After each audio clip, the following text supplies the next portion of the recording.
brigam ou se zangam com ele. Quando eu li, me lembrei imediatamente da pergunta: por que esse vazio está ali? E percebi que a ciência havia acabado de me dar uma resposta. Se existe em meu cérebro um lugarzinho separado para Deus, enquanto ele não for preenchido por Deus, eu vou continuar sentindo esse vazio. É como se Deus fosse uma necessidade fisiológica. Mas eu precisava de mais. Se sentimos um vazio na alma, quem sabe a psicologia poderia explicar para mim por que eu sinto tanta necessidade de Deus. Foi então que, num estudo que eu encontrei, um estudo maravilhoso realizado pelo Dr. Larry Crabb, ele é PhD em psicologia clínica pela Universidade de Illinois, nos Estados Unidos, desde 1970. E os seus estudos demonstravam o seguinte: todos os seres humanos temos 3 tipos de anseios ou necessidades. Primeiro, necessidades casuais, ou necessidades de coisas, sejam elas vitais ou supérfluas. Por exemplo, necessidade de água, de um suco gostoso, de dinheiro, de bens materiais, de prazeres, realização profissional, arte, música, esportes, essas coisas. Segundo, necessidades críticas. São as necessidades que nós sentimos de coisas que só o relacionamento humano pode dar.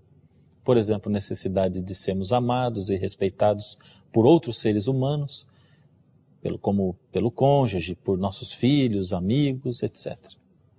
Terceiro, necessidades cruciais. São as nossas necessidades de nos relacionarmos com Deus, um ser forte, amoroso, superior ao ser humano, que lhe atribua tarefas e capacidade para realizá-las. As pessoas que não procuram relacionamento com Deus poderão realizar-se de muitas maneiras, com dinheiro, coisas, pessoas, mas continuarão com seu vazio interior, porque o vazio de Deus continuará lá no centro da sua alma.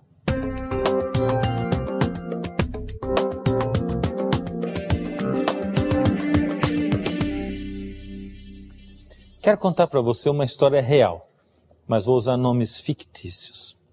Betânia era uma jovem adolescente muito bonita. Sonhava em ser rica, pensava que o dinheiro compraria toda a felicidade com que sonhava.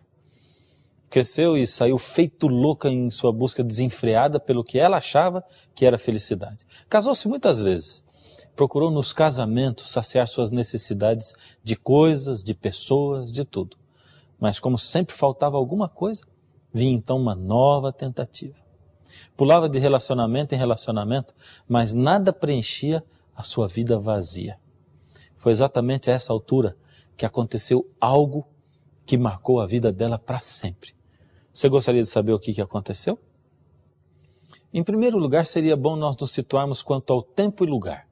Betânia viveu por volta do ano 28 da nossa era, nos dias de Jesus. Como eu disse, o nome é fictício, porque na Bíblia ela é chamada apenas de a mulher samaritana. Na sua época, as mulheres não se divorciavam como hoje. Por isso, após ter se casado 5 vezes e agora estar morando com o 6º homem de sua vida, ela começou a ser duramente discriminada. Tinha fama de prostituta. Ficou tão mal afamada que não era aceita pelas outras mulheres, nem mesmo para as atividades do dia a dia, como lavar roupas, buscar água no poço. Era um daqueles dias muito quentes. Como sempre, Betânia esperou que as mulheres voltassem do poço, evitando encontrar-se com elas, e foi no horário mais quente do dia. Enquanto andava, ia pensando na vida. Fazia uma retrospectiva de tudo e, vez por outra, suspirava. Será que existia uma solução para a sua vida? Se sim, quando encontraria? Ao chegar ao poço, vê de longe um judeu sentado à beira do poço. Um judeu por ali? Como? Isso era loucura. Afinal, os judeus detestavam os samaritanos e vice-versa. Era preconceito à flor da pele. Pensou em não ir, mas raciocinou. Preciso de água. Um judeu nunca vai rebaixar-se e falar comigo. Sou mulher e samaritana. O que ela não sabia é que Jesus havia ido ali especialmente para se encontrar com ela. Talvez você não tenha se dado conta ainda, mas de alguma forma, Jesus está sempre marcando encontros com você. Ele tenta fazer você acordar de diversas maneiras. Às vezes no meio de uma viagem, num lugar distante, enquanto você está pensando e suspirando pelas ruas. outras vezes através da pergunta de uma simples criança, de algo que você leu na Bíblia. Justo você que nunca abre a Bíblia, mas abriu naquele dia, porque Deus precisava falar com você de alguma maneira. Então o inesperado aconteceu. Jesus falou com ela. Essa foi só a primeira de uma série de surpresas. Era tudo muito improvável de acontecer. Primeiro, um judeu num poço samaritano. Segundo, ele humilha-se a ponto de falar com ela.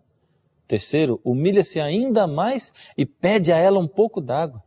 Quarto, de repente, o judeu que nem tinha balde ofereceu a ela água.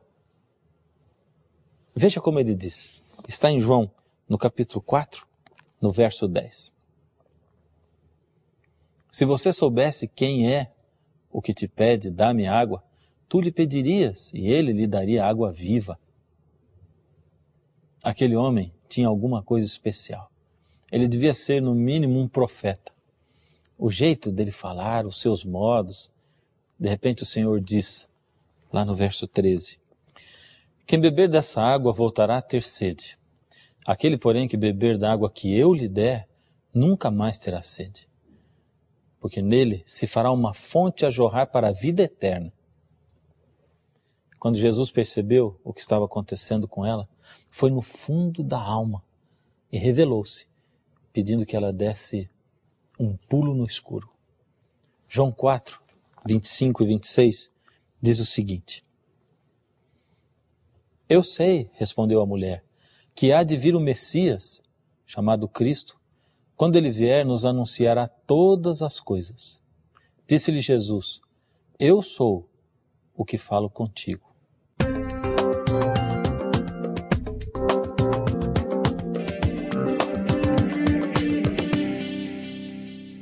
O que Jesus pediu era um pulo no escuro? Não, era um pulo. Ela não estava no escuro, Jesus estava ali, se revelando a ela, mostrando a saída. Sabe de uma coisa? O mundo é um edifício incendiado de filosofias humanas. Até certo momento ainda parece que o mais seguro é a gente ficar no prédio esperando o incêndio ser apagado. Mas aos poucos, conforme o tempo vai passando, aí você entende que o edifício do mundo vai pegar fogo até se consumir e consumir por completo tudo que estiver nele. É aí nesse exato momento quando você precisa decidir, ficar e ser incendiado ou dar um pulo. Será que Deus pede um pulo no escuro? Às vezes sim, às vezes não. Ivan, lá em Moscou, deu um pulo no escuro. E nem sempre você vai conseguir enxergar a Deus lá embaixo, mas com certeza vai ouvir a sua voz. A voz de um pai que está lá embaixo, esperando de braços abertos por você. Lembra o que Jesus disse a Tomé? Bem-aventurado aquele que não viu e creu. Pular sem ver, só ouvindo a voz de Jesus, para dar um pulo no escuro, é preciso ter fé. Você pode perguntar assim, espera um pouco, mas fé não é aquela desculpa tola que as pessoas dão quando dizem que tem que acreditar nas coisas de Deus só pela fé? Coisas absurdas? Para as quais a religião não tem explicação? Não. Preste atenção, eu não estou falando que se você tiver fé e pular, você vai sair voando pela janela. Estou dizendo que precisa de fé para pular, para se lançar no desconhecido. A fé tem vários estágios. Um pulo no escuro é só o primeiro passo na direção de Jesus.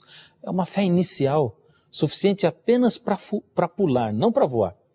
É a ousadia de tentar conhecer a Deus, de não temer ser confundido com quem é chamado pejorativamente de crente.